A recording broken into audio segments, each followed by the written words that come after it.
點樣可以養成白豹啊？因為其實陸龜咧係好需要天然嘅太陽啦。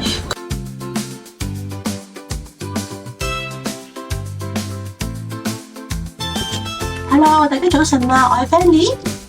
呢一隻咧係老大饅頭，又夠鐘放龜啦。而家喺邊度咧？而家就係上咗天台嗰度同佢哋散步啦。Hello， 同大家講個早晨啦，早晨啊，大家。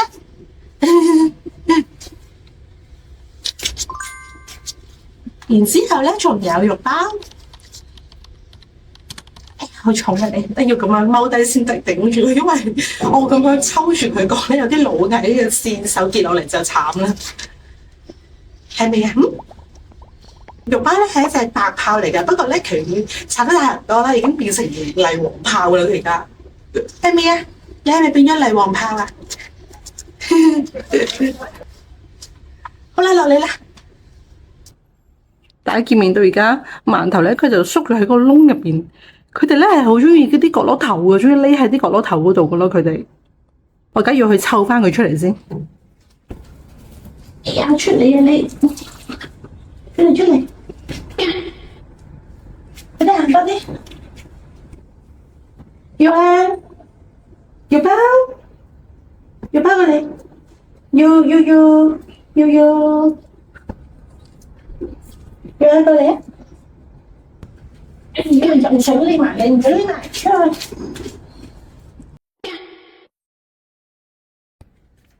呢啲咧就係蘆薈嚟嘅，都有兩盤都係蘆薈。之前咧就有朋友仔問過咧，其實佢哋啲炮龜咧可唔可以食蘆薈？咁當然咧食少少就冇問題嘅。咁但係如果你作為主食啊，長期大量咁食咧，咁對於炮龜嚟講咧就唔係太過友好啦。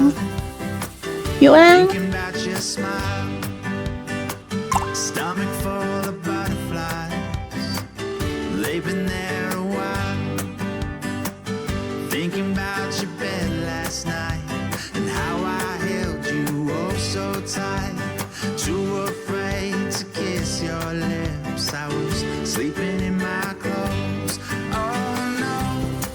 肉包咧就係一隻白豹嚟嘅，但係因為咧曬得天然嘅太陽多啦，咁佢已經變成咗呢個麗黃豹啦。其實天然嘅太陽嘅光線咧係會令到佢哋嗰個色素沉澱咧係會改變佢哋嗰個甲殼嘅顏色嘅。咁當然啦，唔係每一種陸龜都會有咁明顯嘅表現啦。例如炮龜啦、蘇卡達啦，佢哋嘅甲殼曬得天然嘅太陽多咧，就會有好明顯嘅分別啦。譬如好似蘇卡達咁樣咧，佢哋就會越曬越淺色啦。炮龜咧，我自己養咗9年啦，咁佢哋嘅甲殼咧曬得天然嘅太陽多嘅話咧，都係會越曬越偏黃，即係泥黃色嗰種咁嘅感覺㗎。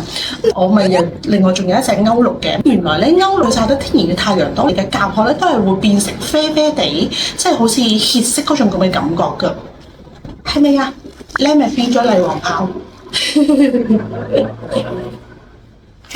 然之後呢一隻咧就係老大饅頭，饅頭咧佢本身偏黑嘅豹紋咧佢係比較多啲嘅。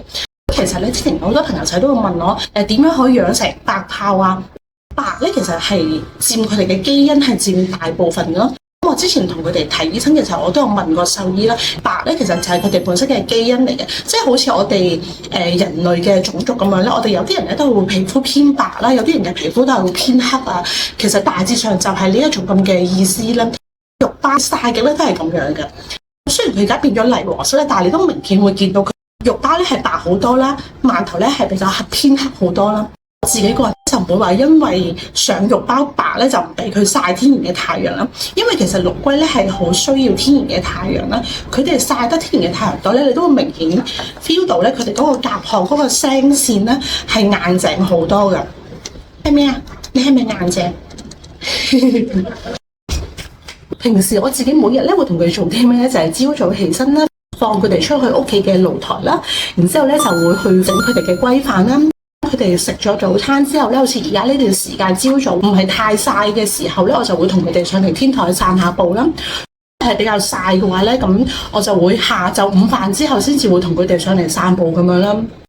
我咧喺呢度都要叮囑下大家朋友仔啦，雖然話咧天然嘅太陽咧對於陸龜嚟講咧係好重要啦。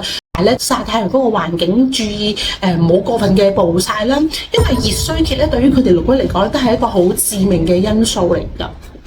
雖然咧夏天咧係俾佢哋曬太陽嘅好時機啦，咁但係我哋都要注意下呢一樣啦。喺俾佢哋曬太陽嘅同時咧，我覺得我哋主人都要做好自己嘅防曬啦。喺呢段期間，其實我覺得我自己都曬開咗好多，係咪啊？好啦，咁呢個日常嘅分享咧就係咁多先啦，我哋下條片再見啦，拜拜。